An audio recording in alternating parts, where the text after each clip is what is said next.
Hey everyone, I'm Megyn Kelly. Welcome to the Megyn Kelly Show and happy Wednesday, right? Yeah, Wednesday. First, we're going to get to the latest on Tucker Carlson's departure from Fox and the ongoing fallout. Joining me today on this, our National Review Day, is Michael Brendan Dougherty, MBD, as Rich Lowry calls him, and now Noah Rothman, because Noah jumped ship from commentary to National Review, which I've been totally enjoying, and he is now a member of the Editor's Podcast, which is a fave. Both are senior writers, and you can find their work, of course, on National Review or through an NR Plus membership, which I recommend. You get to skip virtually all of the ads, and you get a bunch of fun extras. Hey, subscribe to the show on YouTube and follow me on Facebook, Instagram, and Twitter. Now that it's spring, it is time to get outside finally and enjoy your backyard. But does your backyard need a makeover? Start with the perfect centerpiece, a Michael Phelps Swim Spa by Master Spas. A Michael Phelps Swim Spa can transform your backyard into an oasis. The swim spa is an alternative to a pool with the therapy of a hot tub. Michael Phelps Swim Spas have a water current, so you can swim, do aquatic exercises, and have fun with the kids. And because it is heated, you can choose your perfect water temperature and use it all year long in any climate. Michael Phelps Swim Spas by Master Spas come in a variety of sizes to complement almost any yard, even if it's a small one. And this is not a long, intimidating project. In fact, delivery and installation can take less than a day once your space is ready. Michael Phelps Swim Spas are 100% made in the USA by Master Spas, the world's largest swim spa manufacturer. You are going to love your Michael Phelps Swim Spa by Master Spas. Go to masterspas.com, put in the promo code MK to save $1,000 on a Michael Phelps Swim Spa or $500 on a Master Spas hot tub. That's masterspas.com, promo code MK. MBD and Noah, great to see you. Thanks for joining us today. Thank you so much for having me. Noah, you're going to be so much better on this podcast than you were on commentary, where the very loquacious John Podhoretz never let you talk. Oh, that's not true. I bullied my way in so many times. I felt terrible about it most of the time. But yeah, I had to use some sharp elbows. I'll reserve them here. Yeah, that's right. No, you can. That's MBD can take it. All right, I want to start with, you guys are both old media experts. And I am so disturbed at how the Tucker thing is playing out. And I know, Noah, you're not against the termination and think that Tucker brought this on himself. However, this is something different. They're trying to destroy him. And it's very obvious. And this is, I've been through this myself. It's not enough that you part ways with the company. They want to destroy you. They want to ruin your career and your employability. It's absolutely disgusting. Not every industry does this, you guys. Just ours. Just like media, and in particular, cable news and broadcast news. Trust me on that. Today, there's a new piece. There's one in the Wall Street Journal, of course, that's owned by the same parent company as Fox News. Tucker Carlson's vulgar, offensive messages about colleagues helped seal his fate at Fox News. Several weeks ago, as Fox News lawyers prepared for a courtroom showdown with Dominion Voting Systems, they presented Tucker Carlson with what they thought was good news. They had persuaded the court to redact from a legal filing the time he called a senior Fox executive the C word, according to people familiar with the matter. Mr. Carlson, Fox News' most watched primetime host, was not impressed. He told his colleagues he wanted the world to know what he had said about the executive in a private message, said these people. Mr. Carlson said comments he made about former President Donald Trump, quote, "I hate him passionately," that were in the court documents were said during a momentary spasm of anger, while his dislike of this executive was deep and enduring. The private messages in which Mr. Carlson showed disregard for management and colleagues were a major factor in the decision to let him go, according to people familiar with the matter. Here's the next paragraph. In recent years, here's the tell about who they're talking about. Battles between Mr. Carlson and Fox management got so bad that former Trump aide Raj Shah was appointed to be his internal advocate and an intermediary between Mr. Carlson and Fox's communications department, according to people familiar with the arrangement and filings in the Dominion case. Mr. Carlson was livid that Fox News did not do more to protect him from the negative press coverage around the Dominion case that he was expected to testify in, given that the primary actors responsible for the false election fraud claims at the heart of the suit were other Fox hosts and commentators. and so on. This is my guess. I don't have inside knowledge of this, but they're talking about Irina Briganti. Yeah, Abby's shaking her head yes. She runs the Fox News Media Relations Department, and she is as vicious as they come. And to some extent, it's not her fault because she does the bidding of her bosses. Irina's not running around rogue trying to take people down. She has the blessing of her higher-ups. That's just the way corporations work. But this woman has terrorized enough people for long enough that there should be accountability. I went on the air at NBC in my new job and called her out by name. Because let me tell you, it is a pattern that when you leave an organization like this, it's not enough to try to say goodbye, to say, okay, we hope she fails or he fails. They try to ruin you in the dirtiest and most disgusting ways possible. And that's what I believe they're doing to Tucker right now. And I'll just give you one other thing before I bring you guys in for comment. Rolling Stone with the following headline. Fox has a secret Oppo file to keep Tucker Carlson in check, sources say. Fox News executives have in their possession a dossier of alleged dirt on Tucker, should he attack the network in the wake of his departure. File includes internal complaints regarding workplace conduct, disparaging comments about management and colleagues, and allegations that the now former primetime host created a toxic work environment. This is what they do. So what, they're going to release his personnel file? Any complaint, any minion at Fox News ever went in there to lodge against Tucker, whether it was substantiated or not, whether it was a money grab as a part of a departure or not, we won't be given the context. They'll just try to ruin him. That's it. Why? Because they fired him? Wait, what?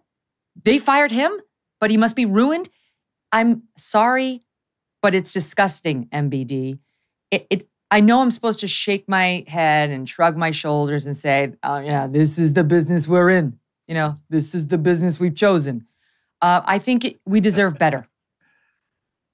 Yeah, and I mean, Tucker is going to be bleeding out of the ears in legal fees, fighting for the rest of his contract to be paid out, for the terms on which that will be paid out, whether there's these phony non-disclosure agreements that get poured into a severance agreement, whether there's an agreement about how long there's a non-compete, clause, where he can't start up his own enterprise or join a competing network.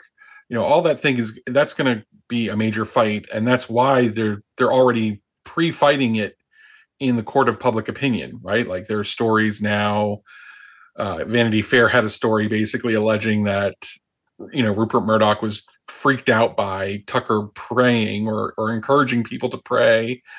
So the black eyes are being traded back and forth. And it is a shame. I think the simplest theory of the case is that after the Dominion lawsuit was settled, in which Tucker wasn't playing a leading role, but in which, if he had been outside the company before the settlement, he could have been a pretty devastating witness against figures like Suzanne Scott or even other hosts in the company about what they said about Dominion on air or off air. So the Dominion lawsuit was settled, and Rupert Murdoch, I think, has laid down the law in News Corp that they are not going to support Trump going forward. And Tucker Carlson, being the totally incorrigible person I know that he is, will not make promises about his political assessments or aspirations or his opinions in the future going forward, or how he's going to express them. So I think this is just cleaning up. I think that he was fired because they don't want the primetime spot on Fox to be unreliable going into the next election cycle. And so now the fight is on, and it's going to be war. It's going to be full on warfare. I mean, Tucker's hiring some very serious law people. I think he even hired your lawyer, Megyn. Yeah, he did. Brian Friedman, who is the best in the business, and he's a pit bull. By the way, if you try to sue me, Brian Friedman will come for you, and it will hurt. But he was smart, and so did Don Lemon hire him. So did Chris Harrison when they booted him off The Bachelor. Chris Cuomo hired Brian, all after I hired Brian, Gabrielle Union, she had a dispute with NBC. All after I hired Brian because Brian knows how to fight dirty. And these are disgusting companies that outwardly want you to think that they're the highbrow ones. They will be above board. But behind the scenes, they're as disgusting and vicious as they come. So you need a pit bull like Brian. He's a Harvard-educated man. He's brilliant, but he's not afraid to sling with the best of them. Well, and you kind of know the story, that they're not dealing with you straight about this story. If Tucker used the C word on an executive, and the story is about whether it came out in Discovery and whether it was redacted, it means they were fine with him using the C word. They didn't fire him on the spot months ago when he used it, or years ago when he used it. They're only letting this out now that the public relations warfare is in full effect. Exactly right. And who is the Wall Street Journal report all about? It is about some communications department worker that Tucker didn't like, that he, I believe, is the references to her, may have used the C word about. And we know from the Dominion deposition that he did use the C word about Sidney Powell. I am not defending use of the C word, but these are private conversations that Tucker had about these people that were never meant to see the light of day. They only had to be produced because of the lawsuit, and he complied with his discovery obligations and turned them over. But so what? He was fired because of a private thought he had about this woman who is so bad. I, too, at Fox News, had to hire my own outside communications department because I couldn't work with this person anymore. And guess what? Fox paid for her. Fox paid for me to hire one of the top PR agents in Hollywood because I had to go outside of our industry because I couldn't deal with this jackal for one more day because her job is to undermine the people at Fox News. So this is the same person who he may or may not have said a nasty word about. And if he can't stand her, he's not alone. Find me a person in the industry who has nice things to say about this person. And I'll find you a journalist who's desperate for her info, who needs to write copy based on what she says. But you can see what they're doing. It's the absolute politics of destruction. And Noah, the Rolling Stone piece, we've got an Oppo file on you. Again, comes why? Because he got fired? He hasn't said anything. Tucker hasn't said anything publicly. He could have been out there. He could have pulled a Don Lemon and gone on with a tweet, after 17 years, look what they did to me. Nothing. So this is all a threat. Will hurt you, and it'll be bad. We own the Journal, we own the Post, we own Fox News, and we have tons of media sources who are dependent on us, Fox News, for copy. Well, he can't really say anything if he anticipates litigation, which is perhaps what he's anticipating, and he probably should. I certainly can't speak to your experience behind the scenes at Fox with the backbiting that you experienced. I can, perhaps, to some degree at NBC, which I was privy to a certain extent. But as you said, this is the business we've chosen. I can't imagine what it's like, however, to work at an institution that maintains Oppo files on you, or where you have to consider that your telephonic communications may be read aloud to you in a deposition at any given moment. That seems like a harrowing experience. But I also don't need to I also don't need to delve into behind the scenes accounts to show and to say that Tucker Carlson, while being an extremely talented broadcaster, had become an extremely irresponsible broadcaster. He had put his company in positions that were unenviable, not just in this case against Dominion. He was in court, and Fox was in court defending him as being an unreliable narrator. That was their defense of him, even before the 2020 election. Well, that's illegal.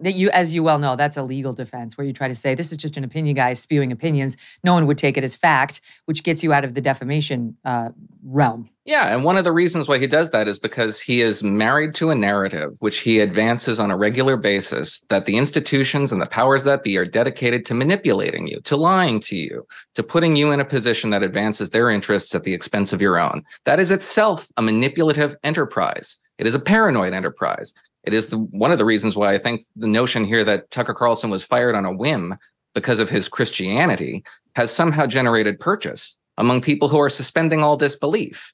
The notion that Fox is hostile to Christianity when it has hosts like Ainsley Earhardt and Pete Hegseth leading prayer on air, it just defies belief. And it pings the pleasure centers in people who are predisposed to a kind of paranoia that I think is supremely detrimental to the conservative movement. I would say this. I guarantee you Rupert Murdoch doesn't sit there watching Fox and Friends every morning. He probably loosely knows who Pete Hegseth is. Like, to suggest he's watching that and seeing it and reacting to it is to misunderstand how Rupert lives his life. Tucker's a different story. Primetime is a different story. It's the most visible, in your face. That's the face of the brand. And he would see that. So I don't know what happened on the religion front, whether it mattered or it didn't. I don't know either, but I can say that my own personal experience, I was on the air with him, confronting him with the facts against which he was predisposed to ignore in order to advance the idea that the Trump administration was manipulating the public to go to war. And he didn't like that. So he engaged in ad hominem. So he engaged in the dismissal of and distortion of facts that are on record. And while I can't speak to anybody else's personal experience behind the scenes, you can verify my experience for yourself. It's on YouTube.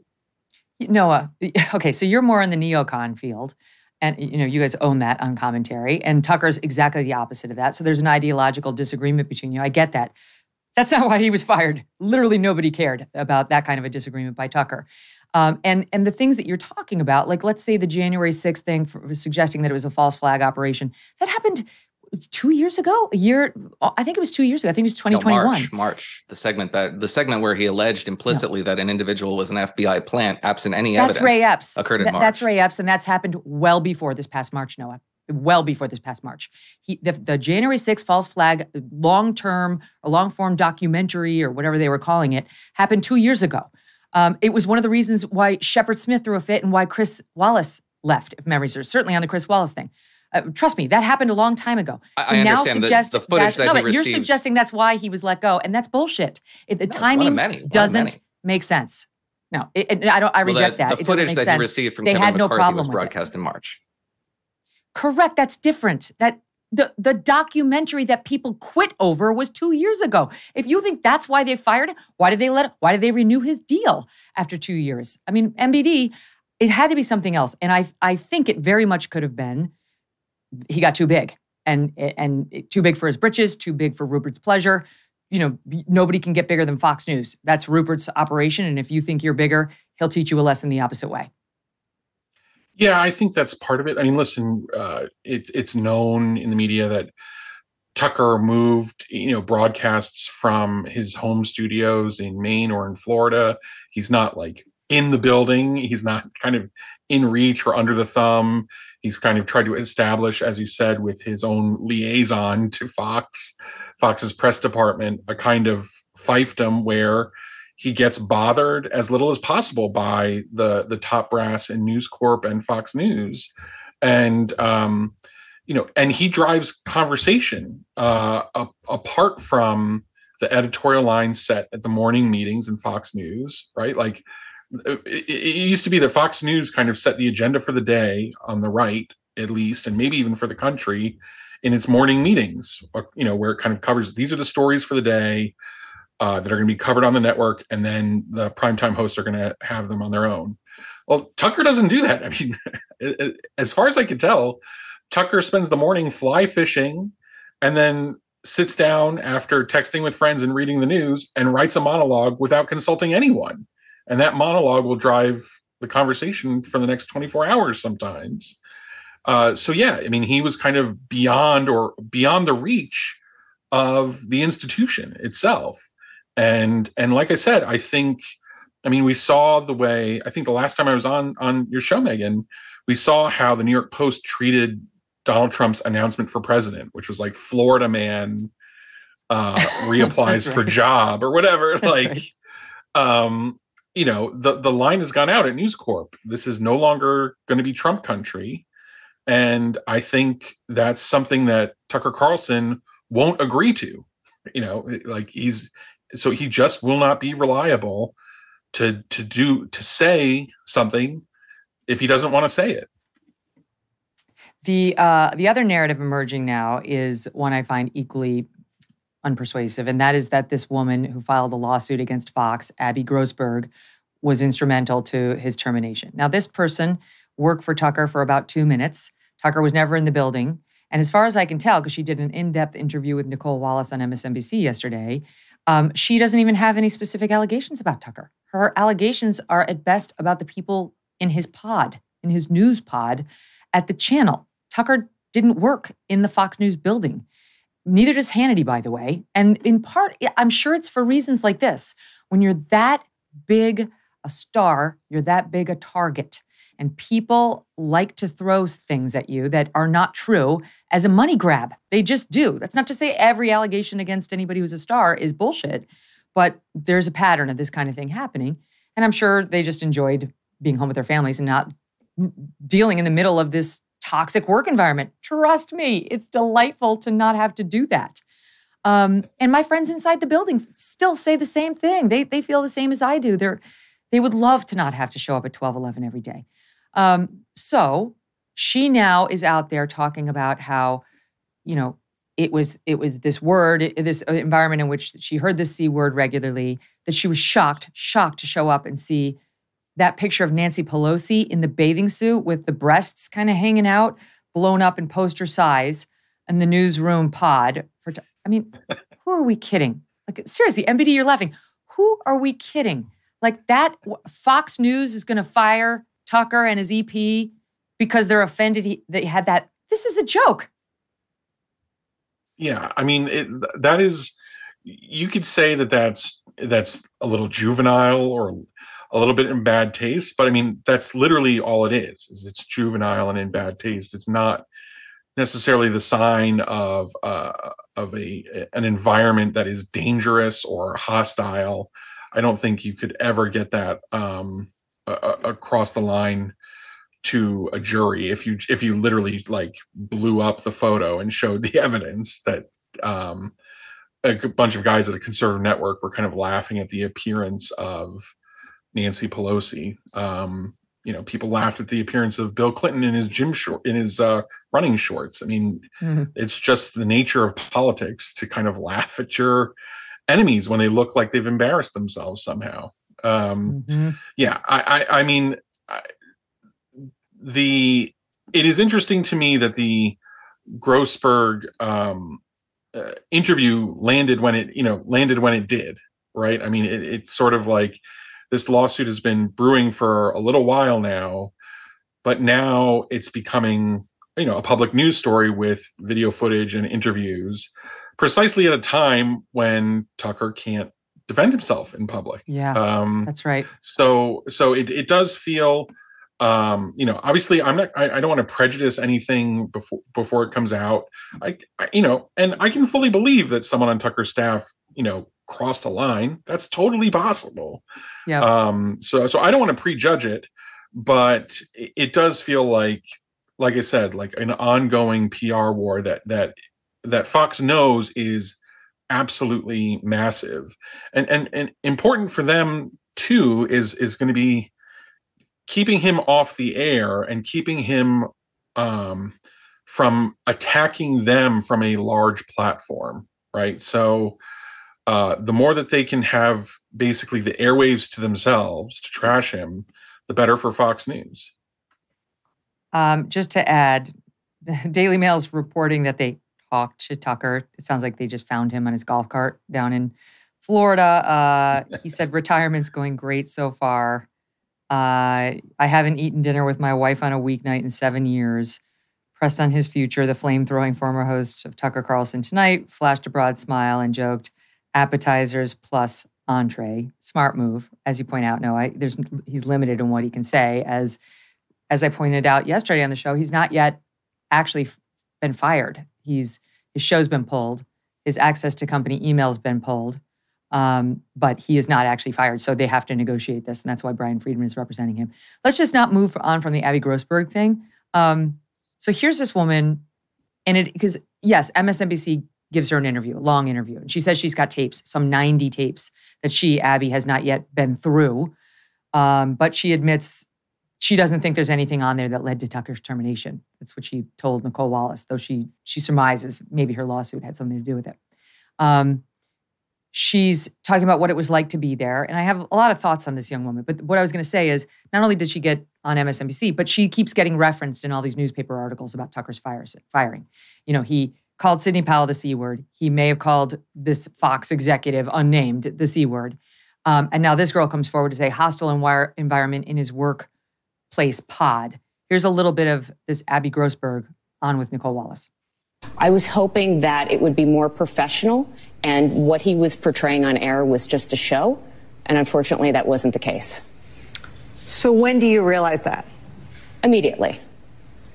I show up first day of work, and I know that this is a popular one. It's been widely publicized. There are literally pictures like this big of Nancy Pelosi in a bathing suit in Europe, plastered all over. There was even one on my computer screen for the temporary computer I had to use, and I had to take it down just to work. Within a few days there, I was called into Justin Wells' office with Alex McCaskill, who was a senior producer as well, and asked if Maria was having an affair with Kevin McCarthy. It was just, I was shocked. I couldn't even believe it. I was floored.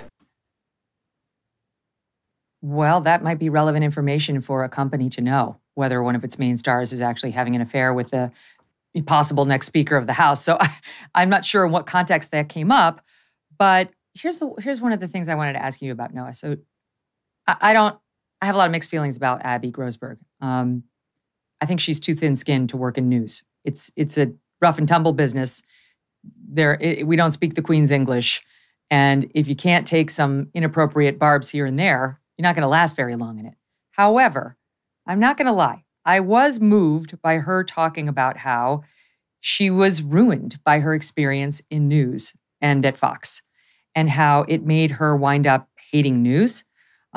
She said she eventually had moral growth and stopped watching news because she became so depressed and disillusioned with it.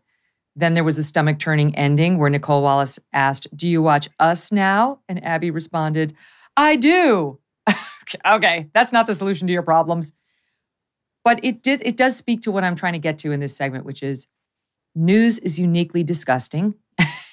Thick skin or not, it has this dark, toxic effect on most of us who are in it. And it takes a daily effort to not become dark and toxic yourself.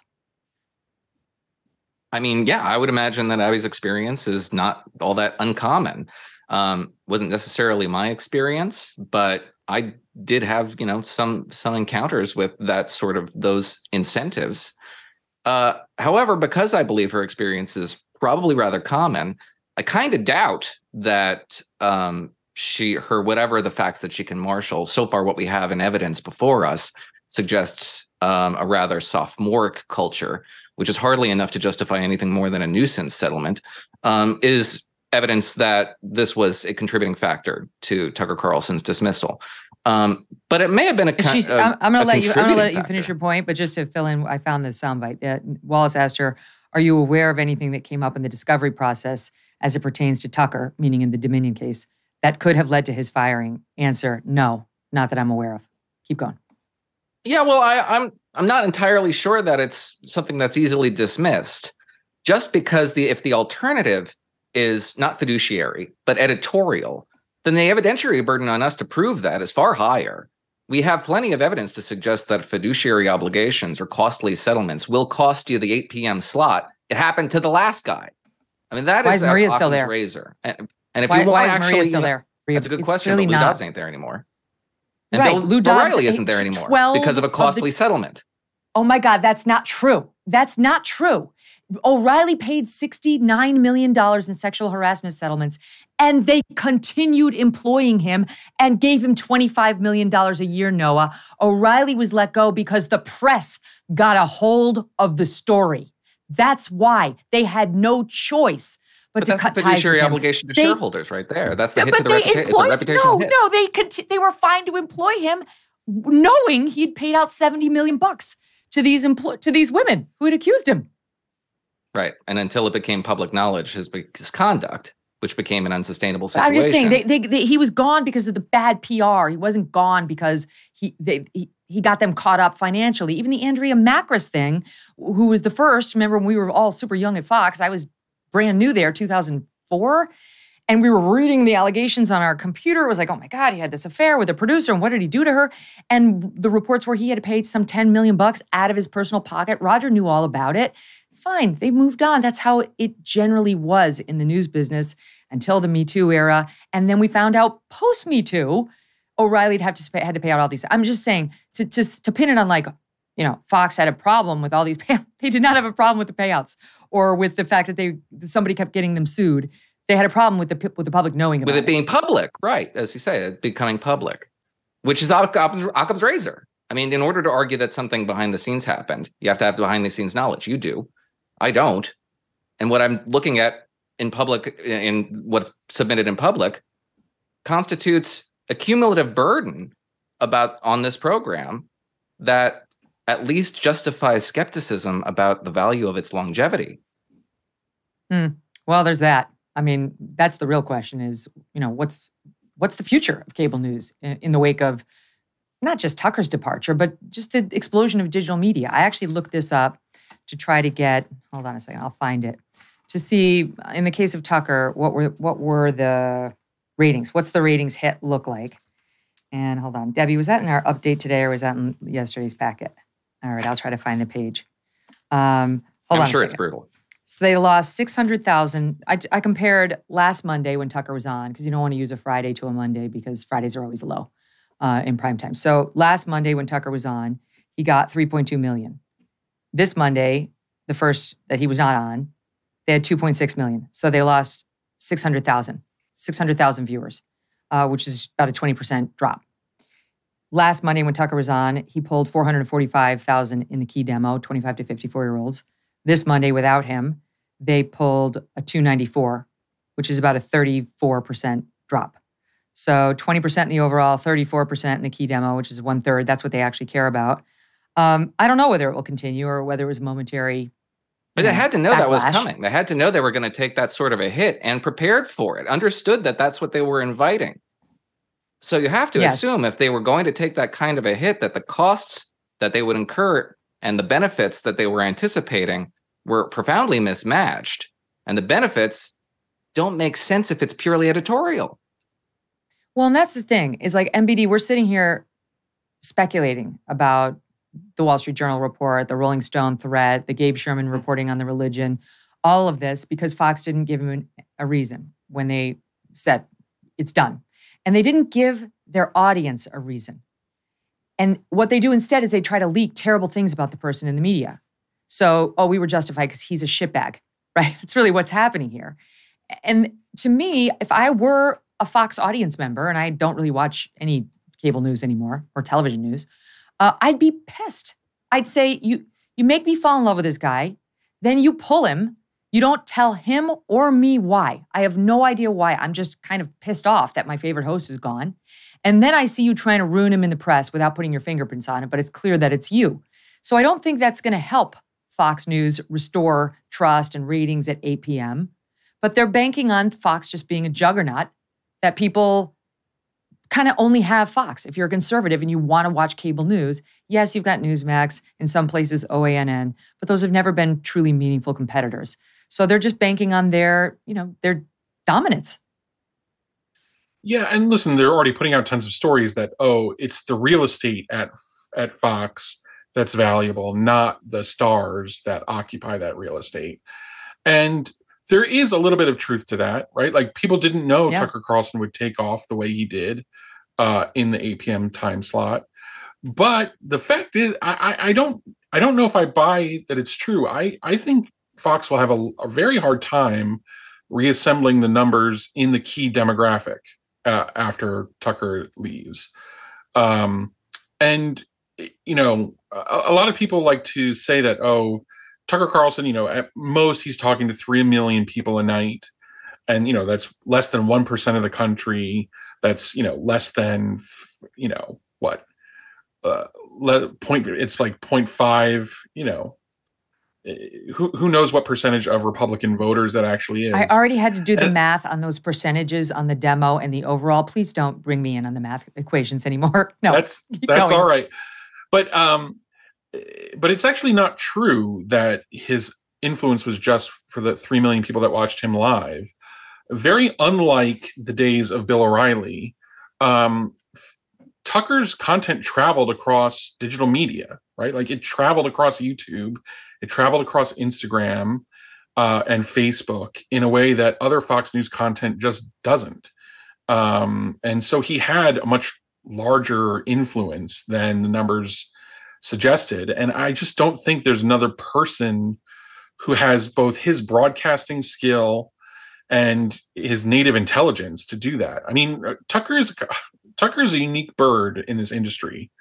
I mean, I think for one, like, he doesn't even own a television like in his home, right? Like he reads books. And so he like necessarily brings a very kind of different sensibility to his broadcasting because of that. Because natively and truly he is a great writer. Right. That is really his skill. I mean, he was basically a superlative prize-winning journalist as a feature writer for not just the Weekly Standard, but also for Esquire magazine and any magazine he wanted to write for before he kind of took off in his television career. So I think it's going to be very hard for them to recoup that audience.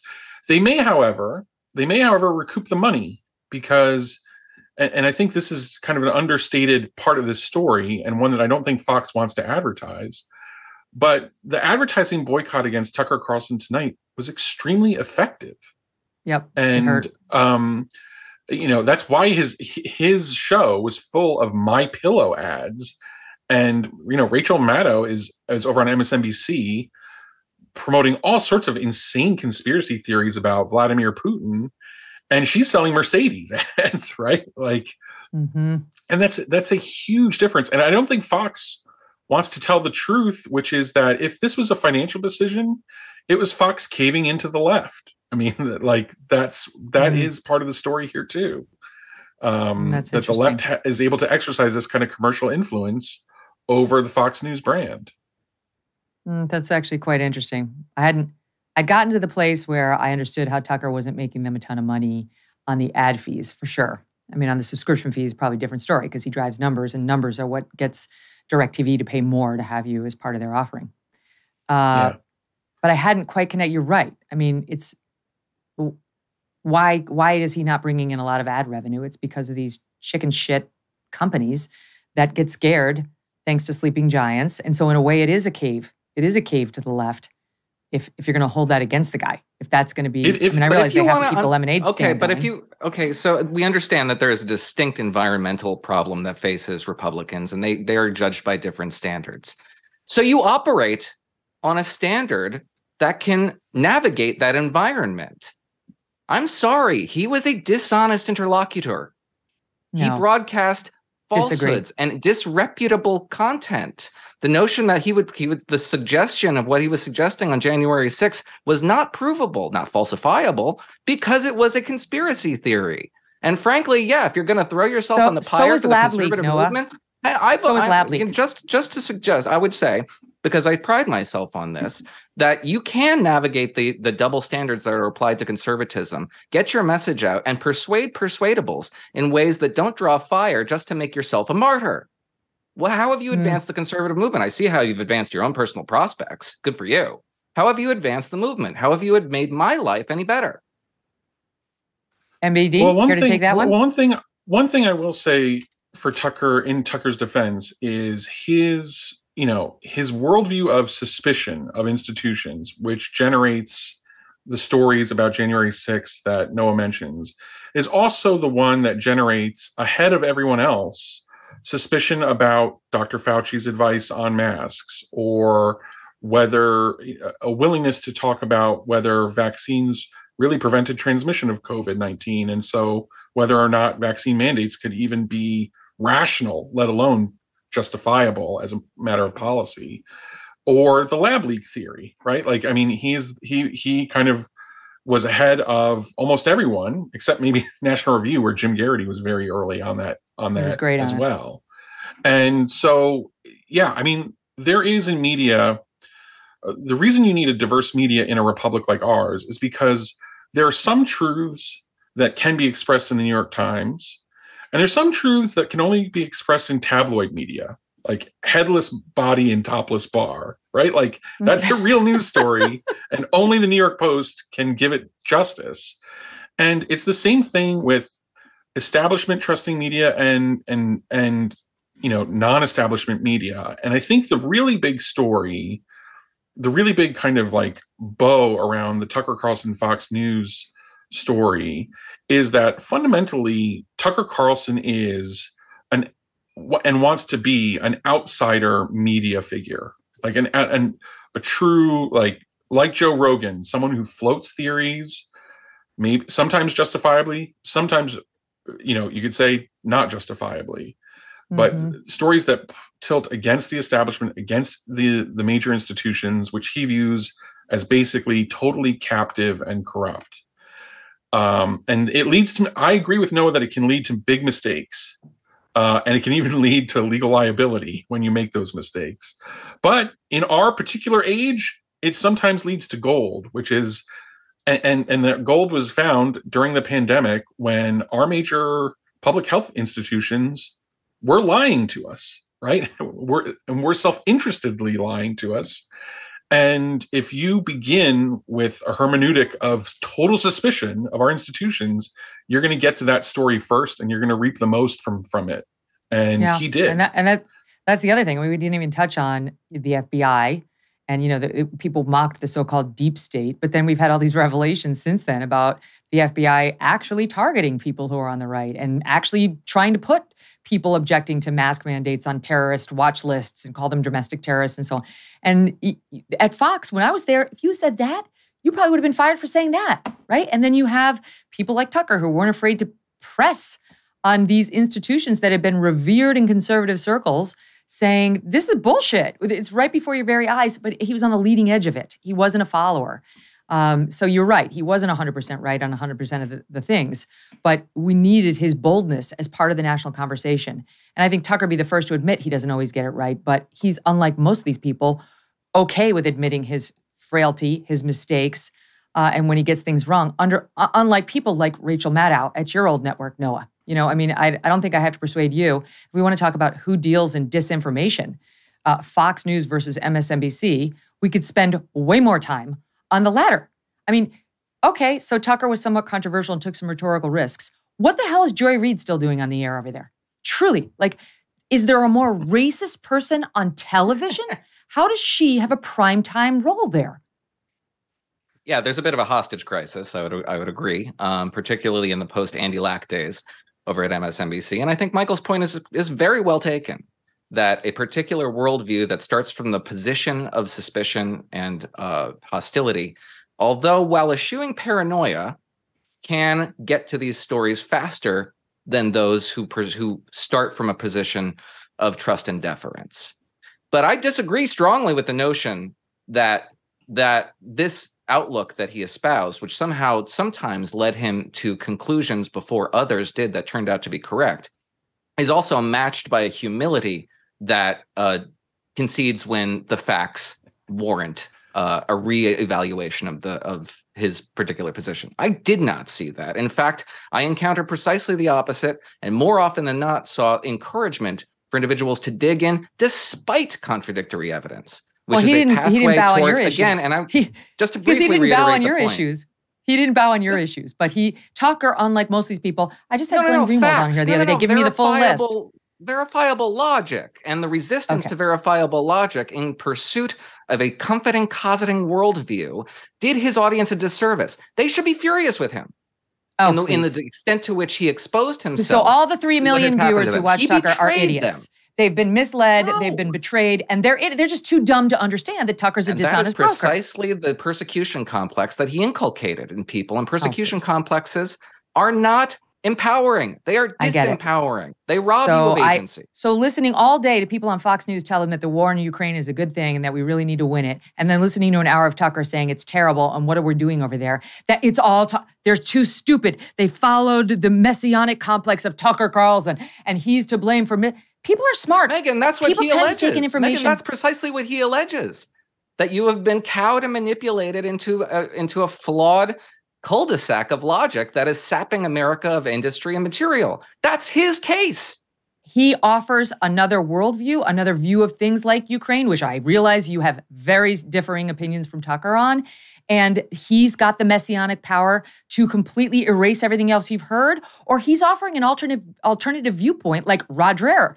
And people are persuaded by it. some 3 million plus people. In fact, it's actually more than that because as I learned when I was at Fox, it's not just the 3 million who watch you on Monday. It's a different set that come back on Tuesday. And it's a different set at the 45 mark than it was at the 01 mark. And that's why people like Tucker and Bill are household names. I once asked Roger Ailes that. How do people know who I am? If I'm getting 2.5 million viewers a night or 3 million in my case too, how does that happen? Because it's different people every 5 minutes, every 15 minutes. So they're all dumbasses? No, a diversity of opinion on cable news is a good thing. Having Tucker's worldview is a good thing. I realize you think he was a purveyor of disinformation. I'm not going to say he got everything right all the time. But to say this is a cause for celebration, to have his worldview pulled and have him silenced by the Fox News channel without a meaningful alternative with his POV coming up behind him is nonsensical. It is, which is why I never said anything of the sort. I hardly would celebrate anybody losing their job. In broadcasting, period. I have never once called for, with the exception of a suspension for Martin Bashir when he said that he would like it if Sarah Palin, somebody defecated in her mouth. That is when I thought a suspension was warranted. It's the one and only time. I'm very much on record. I have very few unexpressed thoughts for the last decade. Most of everything I think is on writing or in recording. And I've never once called for a firing or a suspension. Having different views is very similar, is very distinct. I didn't suggest you called for it, but you certainly seem supportive of it. And I think my position. I don't think somebody who misleads an audience, it's bad, should be allowed to mislead an audience. Take it up with your former network. Take it up with your former network. And Joy Reid. Stand by. You got to squeeze in. They are very much my. Well, you worked there happily for a long, long time, Noah. You worked there happily for a long, long time. Did you ever go to somebody and say we have purveyors of disinformation all across the prime time, all across the daytime? What are we doing? How can I work here? With them on air. I'm very proud of my record at MSNBC. So you did. You went into management and said, I cannot work next to these dishonest people. It's bad for my country. No, I didn't go behind the scenes. I went on camera and argued with them. You did. Did you ever go on Joy Reid's show and call out her racism? No, the two of us actually never made eye contact. The only time we were ever on the same set with each other was on Morning Joe, and she was not receptive to me and my presence. I got to squeeze in a break because we're going to get cut off. Stand by. We'll be right back with a fiery National Review Day. Noah and MBD, stay with us. Look, you did the tough thing during COVID. You paid your people and you pulled your business through the pandemic. And now doing the tough thing could qualify you for up to $26,000 per employee at covidtaxrelief.org. Government funds are available right now. They've already been allotted to reward companies with 2 or more employees who stayed open during COVID. It's not a loan, and you don't have to pay it back. The program is complicated, but no one knows more about it than the CPAs and tax experts at covidtaxrelief.org. You pay nothing up front. They do all the work and share a percentage of the cash they get you. Businesses of all types, including nonprofits and churches, can qualify, including those who took PPP loans, even if you had increases in your sales. You did the tough thing for your employees during COVID. Let covidtaxrelief.org help you get up to $26,000 per employee. Visit covidtaxrelief.org. covidtaxrelief.org. covidtaxrelief.org. We'll get back to our guests in just a couple of minutes. But first, speaking of Joy Reid, just the other night in the wake of Tucker's departure, she actually had the nerve to ask, has there ever been a more racist person in news, in cable primetime news? Preacher, heal thyself. Look at this. But in America, there's a thing about both white vigilantism and white tears, particularly male white tears. Really white tears in general, because that's what Karens are, right? They Karen out, and then as soon as they get caught, it's like, breathing waterworks.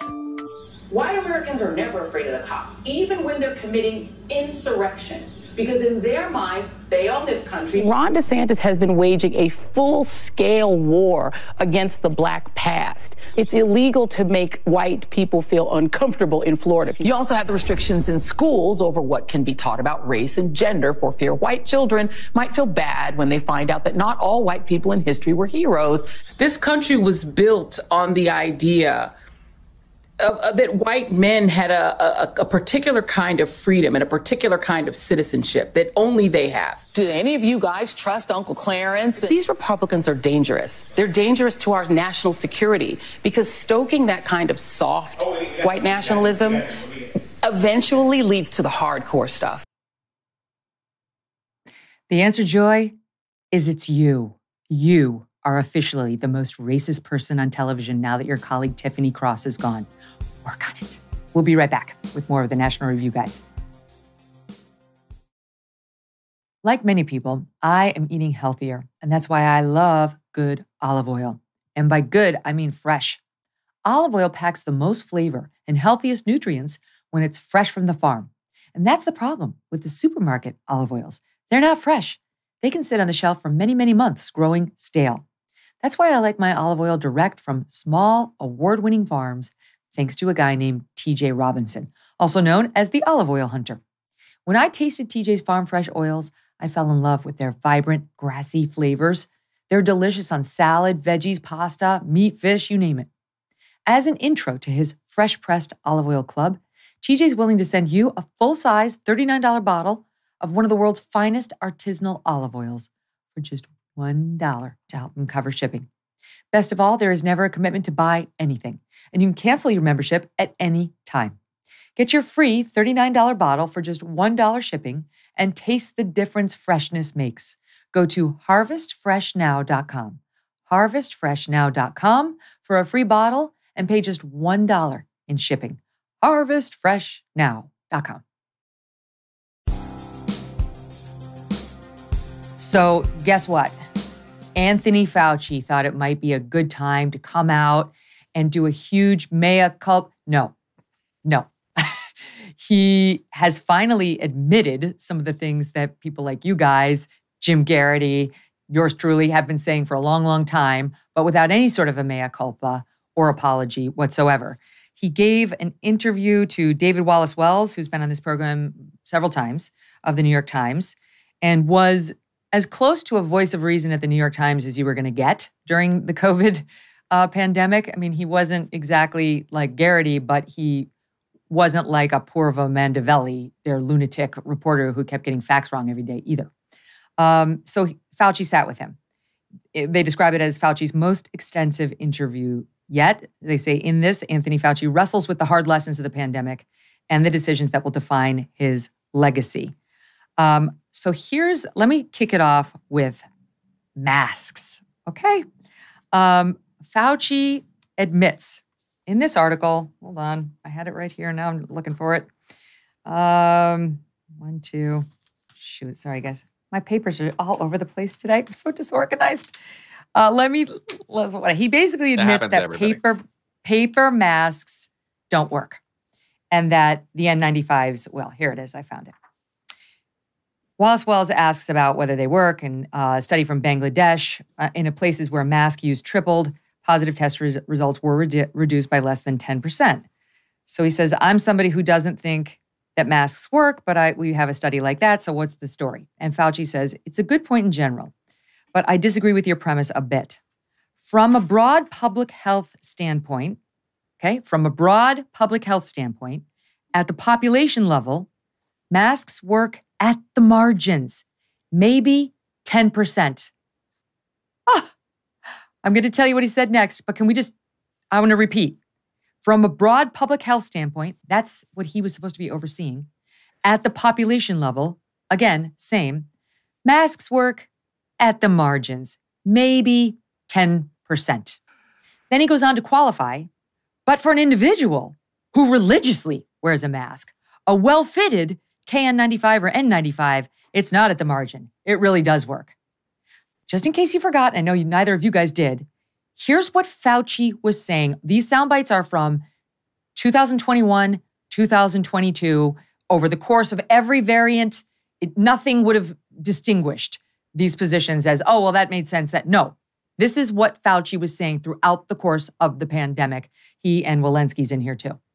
Are cotton and surgical masks effective at preventing the spread of Omicron? When the CDC says they are effective, in fact, they are. We have new science that has demonstrated the value of masking. 3.5 times increased risk of school outbreaks if you're unmasked in schools. Let me just state for the record that masks are not theater. When everybody finally realized it was important to wear a mask, that influenza was sort of off the map. The evidence is clear. Masks can help prevent the spread of COVID-19 by reducing your chance of infection by more than 80%. You're wearing a mask to give comfort to others. You're not wearing a mask because of any sign. I totally disagree with you. It's unbelievable. Who would like to start? I'll go. Or They both are raising their hands. Dougherty, please. Let's go. No, let's go with Noah Rothman since we had such a contentious exchange before the break. Let's go to the candy. Oh yeah, we can be friends again. Yes, the guy has been on record. All he did is talk for 2.5 years. So it's kind of unsurprising that he has left behind a breadcrumb trail for anybody to follow back to a contradictory statement that he's made so many. He said in that interview that for kids, young kids, that a very well-fitting KN95 mask is the sort of thing that provides some protection, but the other stuff really doesn't.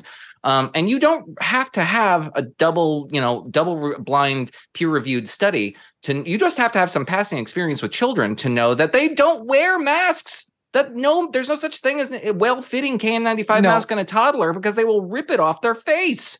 This is just common sense, and it's the sort of thing that he also said later on in one of his many interviews that mask wearing as a convention should be something we should take with us in perpetuity, regardless of the pandemic or the level of transmission of this particular virus, because it's just good public health policy. It's also insane. It's not the sort of thing you can engineer in a population. He seems very frustrated with how the public has perceived him, and he speaks in veiled and masked ways that he insists you interpret literally.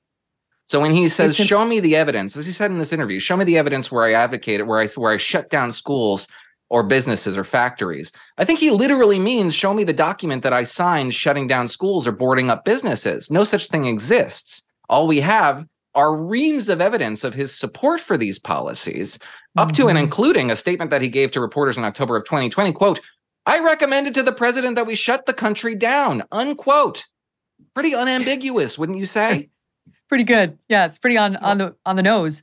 MBD, just again, from a broad public health standpoint, at a population level, masks work at the margins, maybe 10%.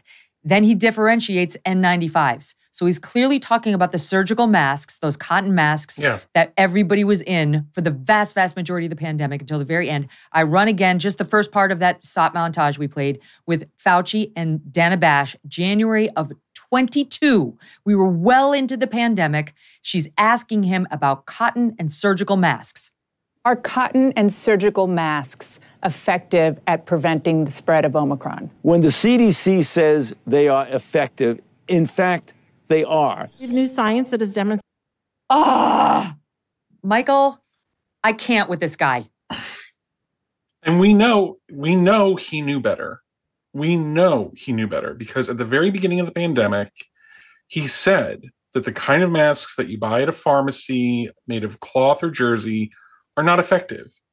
We knew they would not be effective the moment we knew that COVID-19 was airborne, that it was not about droplets, right? That if you inhaled a cigarette smoke, put on the cloth mask that most people wore, and exhaled, the smoke just flies out, just like the virus would.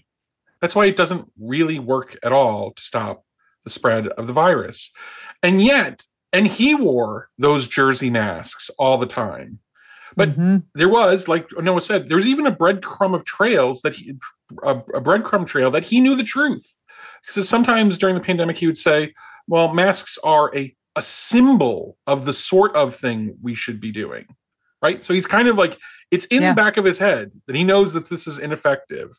And yet it was a policy inflicted on everyone, including children, who didn't spread the virus as efficiently as adults and who didn't suffer from the virus as much as adults, or hardly at all, but they suffered from the mask mandates. If you went into any preschool with 3 and 4-year-olds that were in masks for 2 years, you saw kids drooling into those masks with rashes on their faces. You saw states require kids to wear masks with masked speech therapists during speech therapy, absolutely retarding their vocal development and their developmental milestones. This was exactly the policy that the European CDC warned against when it said that you shouldn't be masking children under 6 or 5 years old because it can cause distress or developmental delays or other socialization problems. People know that that is true, and Fauci knew that was true, and yet would not contradict and in fact reinforce CDC's recommendations for childhood masking for over 2 years, doing incalculable harm to young people, especially. And that is what is so outrageous about him. And I think every time I think about, I'm going to say, a nameless woman who, contemplating this during the pandemic and contemplating Fauci's announcements, would look at him and think out loud in my presence, why is this man still standing? Where are the men? Like, why hasn't this guy been taken out? This guy is a total fraud, knows he's a fraud, and fundamentally, he speaks to the American people like we're idiots, right? Like, he thinks we are children that just need to be directed and told what to do and can't understand the evidence, can't handle being told the actual confidence levels that various health bodies have in this recommendation or that recommendation. No, everything is portrayed as completely and utterly infallible when it comes from Fauci. I am the science, he said. Mm-hmm. So, he basically does not respect the fact that the United States is made up of free citizens who are self-governing, and he is supposed to be their servant. He is a public servant, an employee, and yet he acts instead like a dictator, but now he resents that he has this reputation. And I'm sorry, he says, I didn't close down the schools. Every school district in the country prepared a boilerplate message to parents about masks or Zoom school or closures or quarantine policies, saying, we are following recommendations laid out by county and state health departments, in turn following recommendations from the CDC. So he knows that the public health bureaucracy in Washington was, in effect, setting policy for much of the country for much of the pandemic. He was their guy. Here's that portion of it. Fauci on schools. Wallace says, but when people say, he says, okay, so sorry, this is all Fauci. This is Fauci says, when people say Fauci shut down the economy, it wasn't Fauci. The CDC was the organization that made those recommendations. I happen to be perceived as the personification of the recommendations, but show me a school that I shut down and show me a factory that I shut down. Never. I never did. I gave a public health recommendation that echoed the CDC's recommendation, and people made a decision based on that. But I never criticized the people who had to make their decisions one way or the other. Okay. Before we go leave masks though, Noah, I mean, it's shocking. For 2 years, for 2 years, not only did I have to wear a mask, and so many people listening to this had to wear a mask, and you guys had to wear a mask when we got on an airplane or any public transportation, or for some period of time outdoors. Outdoors, we had to go, like when the pandemic first broke out, we were in Montana to take my kids horseback riding, which was the only thing that was open. So we just wanted to get them out for one day. We had to wear masks outside in Montana, a red state. Anyway, that's a level of insanity. And for 2 years thereafter, my kids, your kids, MBD's kids, Garrity, they had to go to school every day with those damn garments wrapped around their faces, no matter whether they were hacking up a lung, whether they had snot running down their noses, whatever it was, they had to put them on and they had to keep those masks on their face all day long, impairing language learning and so on.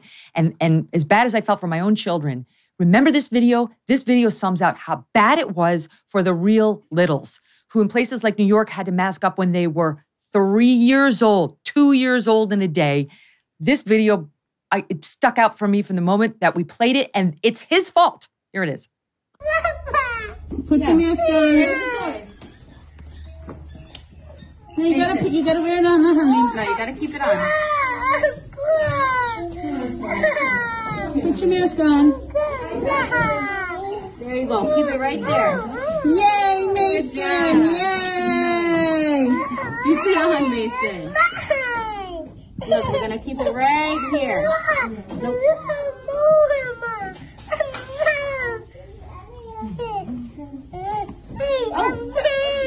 Peekaboo, I see you. Keep your mask on. Put your mask back on. What are you looking at? Come on, keep it on your face. You gotta keep it on your face so we go outside. There you go. Mason. Sweet baby. Sweet baby. He's obviously only, maybe a year old. New York daycare, September 2021. Absolutely disgusting. And now this guy has the nerve to turn around and say, at the margins, maybe 10%. It's heart-rending. And to compartmentalize that, you require the sort of technocratic lack of humanity that loves the public but hates people. And that's the sort of mentality that he embodied. The notion that he would suggest that he never criticized policymakers. All the man did was criticize policymakers when their policies went against his preferences. Republican-led Florida, he was unsparing. Democrat-led Michigan, he was unsparing, saying these places were tempting fate. And maybe we'll have to punish you with something akin to Lockdown 2.0 for failing to abide by the recommendations of your superiors and your betters in the public health bureaucracy. He has evinced so much courage of his own conviction that he doesn't seem to recognize that it's distasteful when he admits, as he has admitted, that he has lied and manipulated individuals in order to be changed and shape their behaviors. That he just simply made up the threshold at which point we could experience herd immunity because he said that would boost vaccination rates. That he simply lied about the efficacy of masking as he understood it, in order to prevent people from buying masks when the public health when PP public protection mechanisms were necessary for public health officials. He has very little regard for you or your intelligence and profound respect for his own. And it's extremely off-putting. The notion here that he's been done a raw deal by posterity is profoundly myopic. He has nobody to blame for himself, and he's so averse to that sort of introspection that I don't know if he'll ever encounter it. He's delusional. He's delusional. Go ahead, MBD. In some ways, he's totally craven as well. I mean, when we think about his behavior, like, yes, he's full of self-regard, but also he's a craven worm. I mean, when he's brought onto television and the liberal television host presents to him a little bit of video of Southerners attending a college football game, he knows that the social expectation for him is to condemn them and to say that it's dangerous and that there's going to be a massive outbreak in Texas because people went to opening day to see the Texas Rangers play outside on a 90-degree day, when we have every reason to think that COVID is not actually transmitting well because it's hot, it's sunny, and people are outdoors, and it's also not even in season. We knew it was a seasonal disease at that point, and that the surges come all at once based on factors that have nothing to do with just individual human behavior, but with how long it's been since the last variant blew through the region. He knew all this, and yet he would go on TV and he would say the politically appointed thing for him to say. And he's doing the same thing now in some ways, because the spell has been broken. More and more people woke up, wised up at the end of the pandemic, and now he's backtracking. He is a worm, the very opposite of a public health leader, the exact opposite qualities that you want in a person of that position. All he knows how to do is to lead around and manipulate what other scientists say, because his department, along with the NIH, controls basically the scientific budget for almost every scientist working in the country. Yeah, that's at right. Universities. They have to kiss his ring and do whatever he says. We've seen that time and time again. Salaries. Let me turn us to origins, lab leak versus natural, because this is another thing he lies about. He lies. I mean, there's no other way of putting it. He lied to Rand Paul under oath in Congress about whether they were doing gain-of-function research, among other things. And he's lied to us, including in this interview. Wells asked him about origins. Fauci says, I feel that until you have definitive proof of one or the other, meaning lab leak or natural, it is essential to have an open mind. Okay, great. Work on that. And I have been this way from the very beginning, as if we haven't all seen those emails between Fauci and Collins, who was running, he was his boss, the NIH at the time, saying, we got to squash this lab leak theory right away. Very dangerous, has to be dismissed as fringe, as conspiracy. And Fauci worked to do that by getting all those scientists, those virologists, to write that piece in Science or Nature magazine saying, lab leak, no, it couldn't have been. Definitely natural origins. 2 days after they all came to him and said, holy shit, this thing looks man-made, looks engineered. After browbeating by Fauci, they changed their tune, okay? This is the guy. You have to maintain an open mind, and I've been this way from the very beginning. Then he goes on to say, if it's a natural occurrence, for goodness sake, natural, right, meaning comes from animals, natural occurrences occur all the time. We should have been doing something about that. If it's a lab leak, then we really should have been much, much more attentive to protocols and training and restrictions. And he goes on to add this. First of all of the intelligence groups agree that this was not an engineered virus. And if it's not an engineered virus, what actually leaked from the lab? If it wasn't an engineered virus, somebody went out into the field, got infected, came back to the lab, and then spread it out to other people. That ain't a lab leak, strictly speaking. That's a natural occurrence. Do you see the intellectual dishonesty here? First of all, it is not true that all of the intelligence groups agree that this was not an engineered virus. They agree it wasn't made as a biological weapon. That's the only thing that the experts have said. They don't think this was made intentionally by the Chinese to hurt people. But the FBI, the Department of Energy, and others are growing more and more confident that it did develop as a result of a lab intentionality to create do gain of function research that then led to the release of the virus in the lab. So Noah, this theory that, the bat lady just took a stroll through a cave, caught this new coronavirus from a bat, went back into the lab where they were manipulating coronaviruses, and boom, it originated. He's so dishonest. And it would be one thing to just, entertain the prospect of ambiguity or what we know and what we don't know. And as you say, keep an open mind. He was not keeping an open mind, nor was he being honest, as the documents that you just read aloud demonstrate. If he were to be honest and say, well, honestly, we just simply can't afford to alienate Beijing, a hostile and paranoid state, because we require their cooperation at this particular moment, that would have been distasteful. But it would have been at least honest. It would have been a rationale you can wrap your head around. What he said instead was mockery of the notion that anybody would entertain the idea that this state, which has regular occurring lab leaks of other pathogens, this is not something that's rare, and it's certainly a record that Fauci would be aware of. He said, I think it is, quote, quite far-fetched that the Chinese deliberately engineered something so that they could kill themselves. He's making fun of you. He's calling you an idiot. And he's so much smarter than that. And you should be too. You should be more like him, is the unspoken, unstated rationale there. It is profoundly insulting. And it's also deleterious to his industry.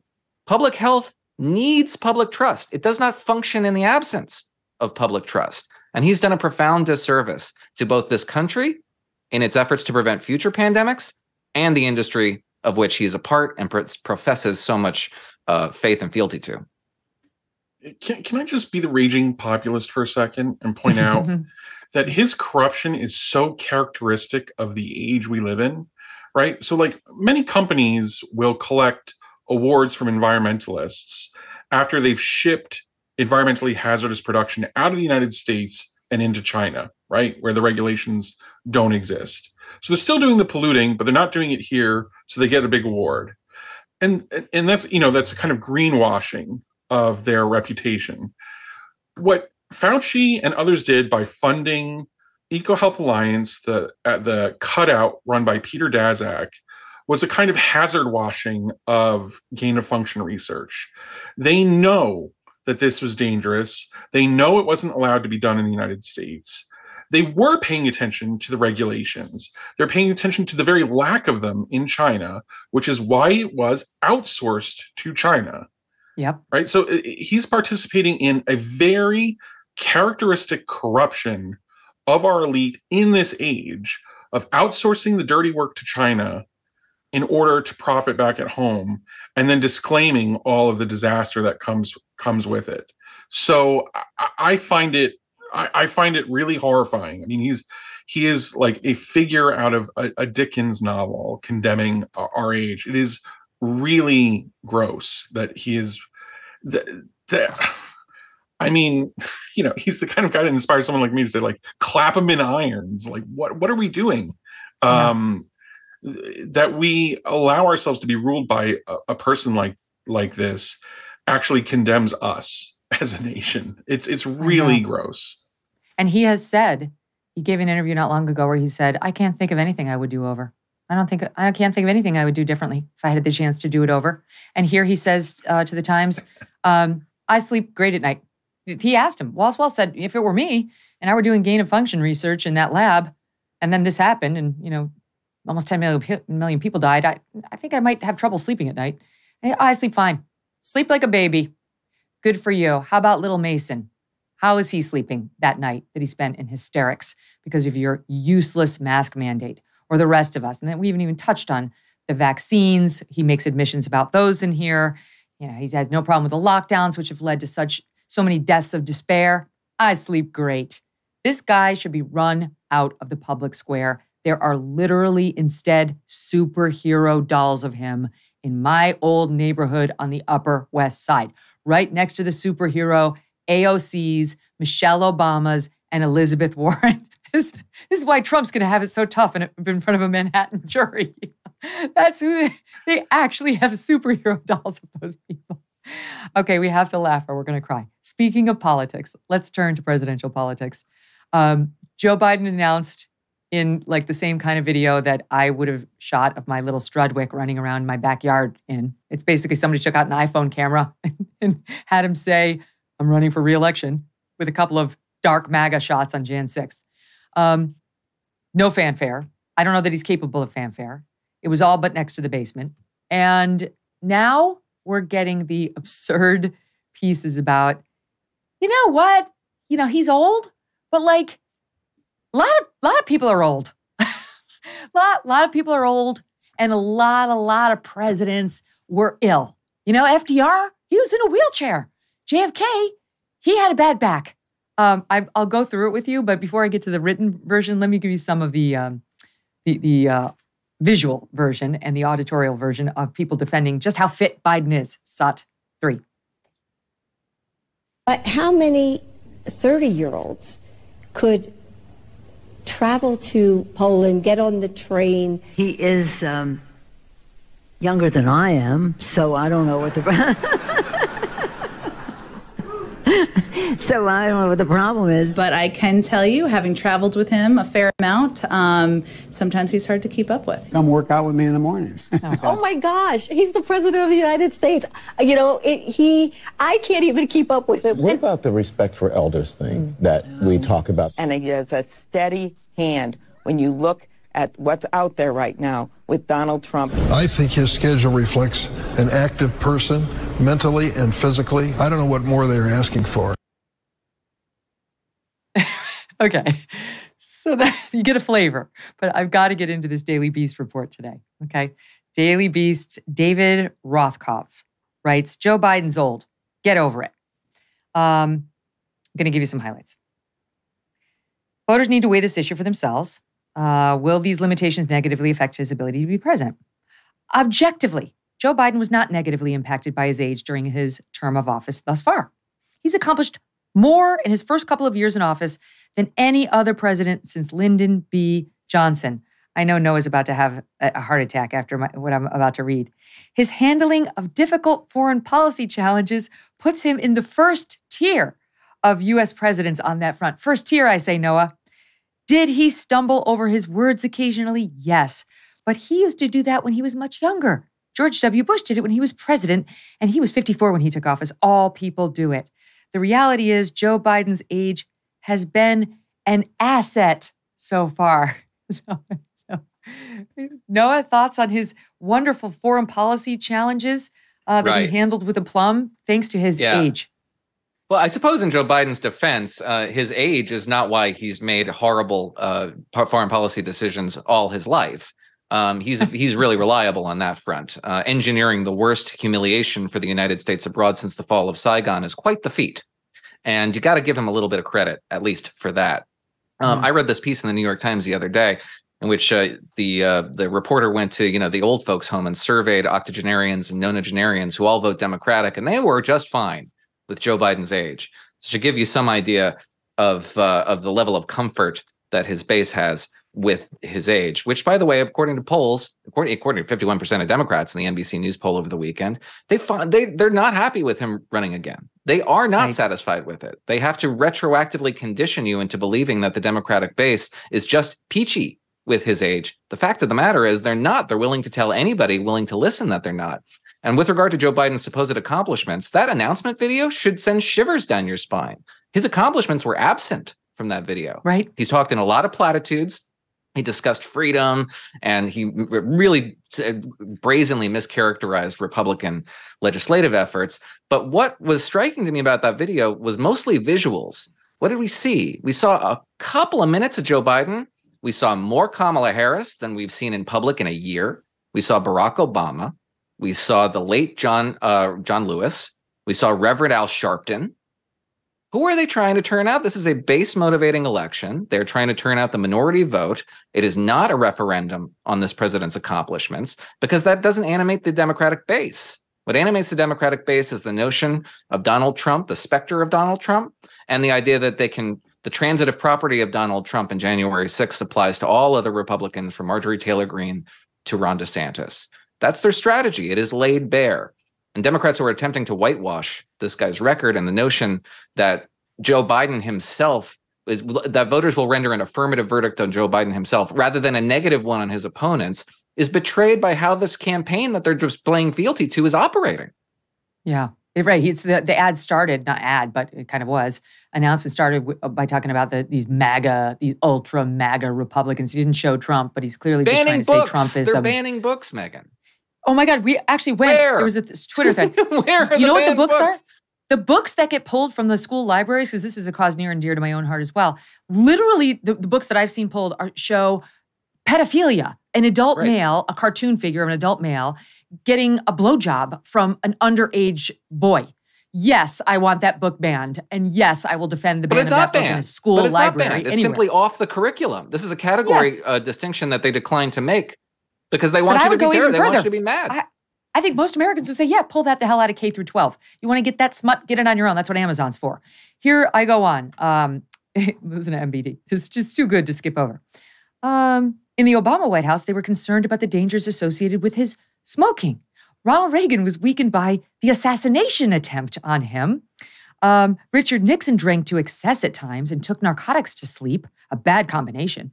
Lyndon Johnson, chain smoker, had his first heart attack when he was 47, went on to have 5 such cardiac incidents. JFK, whose assassination proved that age and actuarial tables are not always useful ways to predict the longevity of presidents. Oh my God, we're going there. Oh my God. We're going there. Also concealed his own serious illness, a sickly child who was initially denied entry into the military because of his back problems.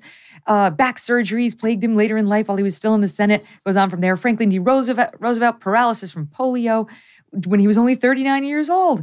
Biden, unlike Roosevelt or Eisenhower or Kennedy or Trump, has not hidden his health from the public. He hasn't. He has regularly been pronounced fit throughout his term of office.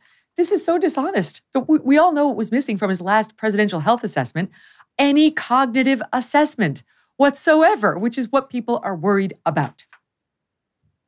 Yeah, and it's also clear that he has had good days and bad days. And it's the sort of thing you see in your own, your parents or your grandparents as they decline, right? Like, and it's a dangerous quality in a president, right? Like, I mean, if you have bad days where, a little bit of dementia is sneaking into your thinking. I mean, like my own grandmother, I remember fell and was picked up by an aid worker in 1997 and was asked, who's the president of the United States? And she answered confidently, Richard Nixon. And then thought about it again and said, Gerald Ford. And, that is something that happens when you're in your 80s, and time is ticking away at you.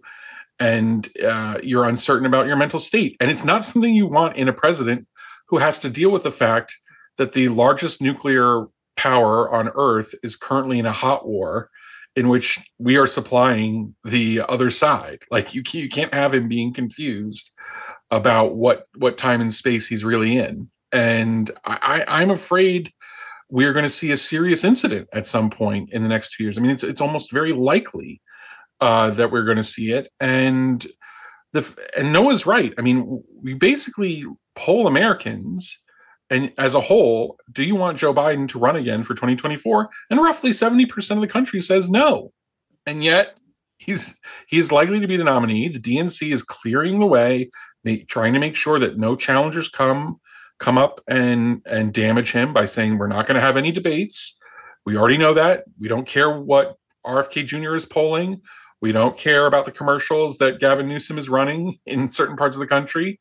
We're not having debates. We're going to protect this man. And they're protecting him in part because he's running. They anticipate that Donald Trump will be the other candidate. Biden beat him once, and they think the key to beating Donald Trump is running, a man who I've called the last bag of bones labeled FDR coalition, right? I mean, this is a guy who can keep that party together, Midwestern Catholics, suburban moms, Northeastern liberals, and African Americans. A coalition that it could come rapidly apart as our politics continue to realign and change.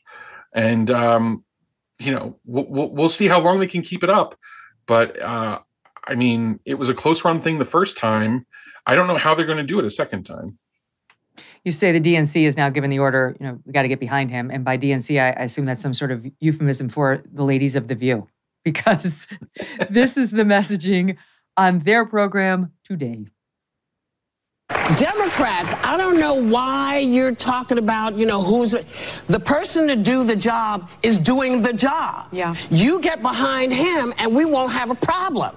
The minute you start making inroads on maybe this person or maybe this person, we're done for.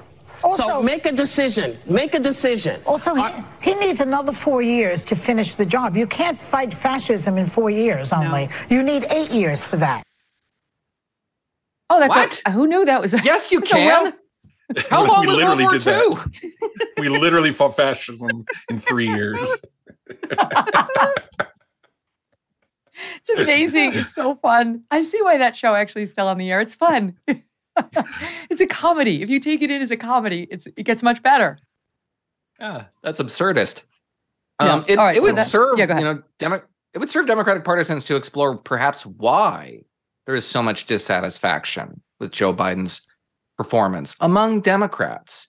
I was just surveying the results of this Harvard poll of young voters, 18-25, who are basket cases. They are beset by anxiety, which is understandable given the messages that they're bombarded with, which are anxiety-inducing. If you took it all to heart, it would be irrational not to be apprehensive. But they're very down on Joe Biden's performance, even though they have a lot of faith in their own economic prospects, not just in the future, but today. They're not down on their futures. They're down on him. They don't think he's governed well. They don't think he's advanced or stewarded their interests. And the views as we just heard it, the framing of the issue is not an affirmative statement of support for Joe Biden. It is that Joe Biden just represents, he is a formless, nameless, shapeless bulwark against Republicans. I'm sorry, that's begrudging support, and begrudging support is soft support. Democrats should be worried about that. They do have Kamala Harris to make themselves feel better. You've got to see, every once in a while she comes out with one of these just totally absurd sound bites that says absolutely nothing, but says it over and over again in the same word. I'm going to show it to you right after this quick break. Do not go away.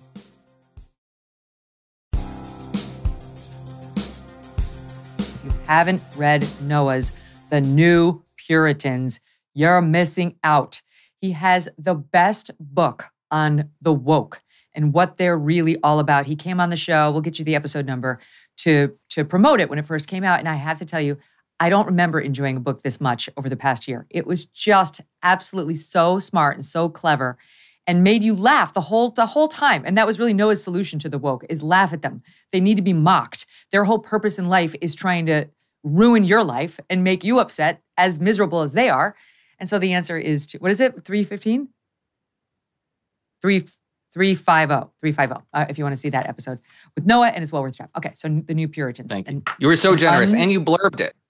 You blurbed the book, which I am eternally grateful for. Thank you. I loved it. And Noah did not ask me to promote it here. I just did it because I truly enjoyed the book, and I know my audience will too. So they have Kamala Harris to fall back on, guys. Fear not. Here she was at Howard University. All right, now, she's actually giving a speech, believe it or not, on reproductive rights. Listen. So I think it's very important, as you have heard from so many incredible leaders, for us at every moment in time, and certainly this one, to see the moment in time in which we exist and are present, and to be able to contextualize it, to understand where we exist in the history and in the moment as it relates not only to the past but the future.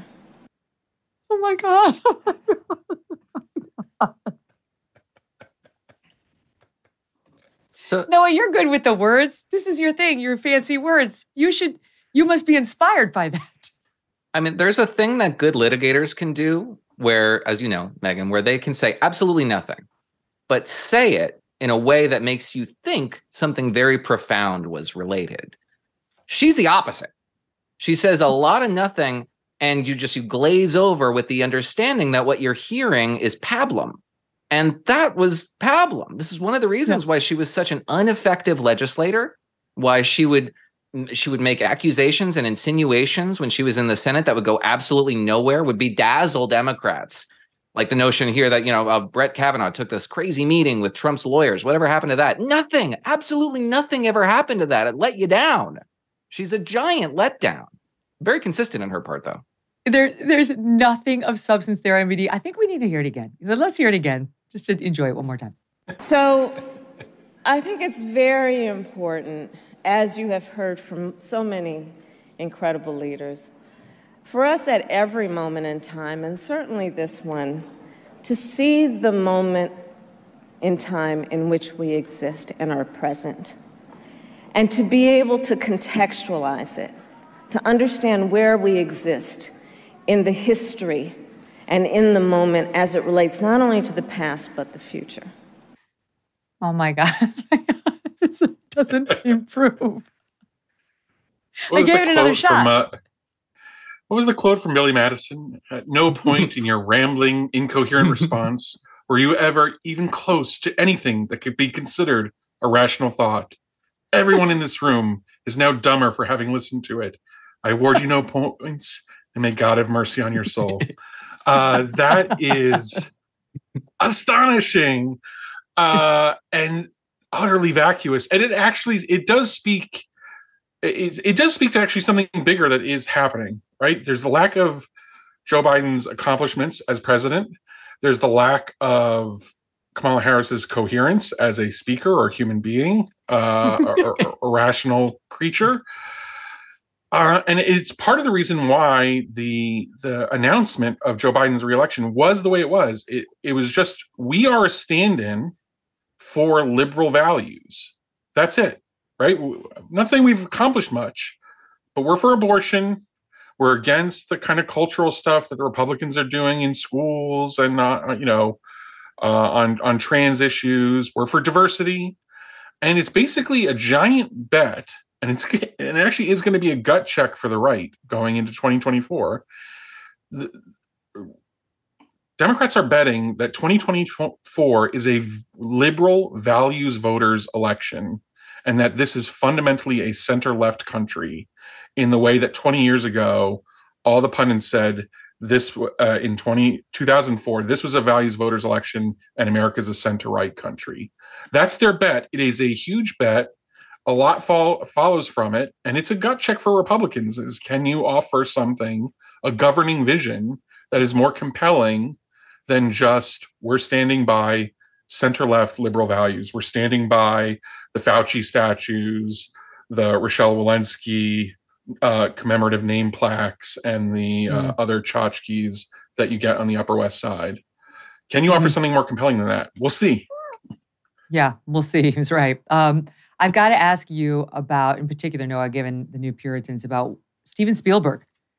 He made a comment about regretting his wokeification of E.T. And it was a good comment. So I didn't even know he did this. But apparently, he was at the Time 100. And apparently, he took E.T., I don't know, it was the original, it was late 70s, early 80s, can't remember the original pub date of 82, and said, I never should have edited it because he edited out guns several years back. The kids were holding, or these adults were coming after kids. You can see on the screen here on YouTube, we've got the 2002 version and the 1982 version. And the adults had guns in the actual version, and he replaced them with walkie-talkies in 20 years later. And he said, no film should be revised based on the lenses we now use, either voluntarily or because you're being forced. He said, I never should have messed with the archives of my own work, and I don't recommend that anyone else do that. I really regret having that out there. So this seems to me like a big plus to come from a true Hollywood legend in the wake of what's happening with books in particular and films too. And Peter Pan, that just got whitewashed. Now we have the lost girls and boys instead of boys, and so on. Yeah, very good for him, albeit belatedly and far too late to avoid the damage. And this sort of dovetails with the Fauci segment, insofar as that edit sprung from a perception of the public that's contemptuous of them, that they perceive you to be so easily manipulated by your external stimuli that if you see a gun, you'll go out there and you'll shoot people. And it's a really condescending view. And insofar as it relates to puritanical thought, it is that art for art's sake is a contemptuous frivolity that distracts from our higher spiritual goals, that art generally should reflect the here and now, should impart our values, should be of instrumental utility, because something that just entertains for the sake of entertainment distracts you from the work of our time, the great work of our time. And in the progressive imagination, it is the advancement of the progressive project. In the puritanical mind, it was the development of an Eden on Earth, of a new Zion on Earth. But there are similar projects insofar as they resent you, resent your outlook, resent your tastes, and don't think very highly of you, such to the point that they would deny you something as trite as just entertainment. And this clip is so benign, right? MD, it's not like a grown-up trying to hurt a child with a gun. People are flying overhead, they're extraterrestrials, and there's one guy with a long gun, and they change it to a walkie-talkie. I mean, talk about a low bar for, oh God, can't have that out there. Right. Well, the bar is ever lowered, right? So when the sensitivity readers are rewriting Roald Dahl's books, right? They're taking out lines like, oh, she was fat, right? That's it. Like the description of a character, she was fat. Because somehow, if you say a fictional character is fat, you're going to inspire fat phobia, and the ignorant mass hordes of third graders in Kansas are going to begin a giant purge of the overweight, or I don't know what they're thinking, but it's exactly what Noah said. It is a kind of conspiracy theory about Americans, that we are like these suggestible morons on the edge of terrible violence, and if you just say the wrong thing, we're going to tip over into a pogrom against whoever it is, against kids who are chasing aliens, against the fat, against whoever James Bond was shooting. I mean, the sensitivity readers are now rewriting the Bond books. Yep, everything's too toxic. It is a suggestion that like we ourselves. I mean, there's also like a make work aspect to this, right? Like in George Orwell's 1984, the main character Winston Smith, his employment is in rewriting news articles to fit with the political line of the day. And he literally talks about like the spirit of the work and like getting caught up in it and feeling a kind of esprit de corps when they had to do a big project, when the the war changes from East Asia to Eurasia, and they have to rewrite basically all the news. It predicted everything. Sorry, MBD, we're running out of time, but 1984 was the predictor of all. MBD, Noah, thank you both so much for coming on. Check out National Review and the Editors Podcast if you want more of these guys. Love the convo. And thank all of you for your feedback and your interest this week. More and more people are finding The Megyn Kelly Show on Apple, Spotify, all the podcast platforms. It's free. On YouTube, our biggest week ever. Please go subscribe right now. Be a part of the fun. Find the full show, clips, little shorts, or shorties, as my mom, Linda, calls them. I like the shorties. All our content free at youtube.com/Megyn Kelly. You can always email me too. Any of your thoughts on the show. Meg Storm, she runs MegynKelly.com, and she brings me all the emails, and we laugh, we talk about it, I learn things. I love how smart all of you are. You have great thoughts on the news of the day. So that's Megyn, Megyn, @MegynKelly.com. We'll talk tomorrow.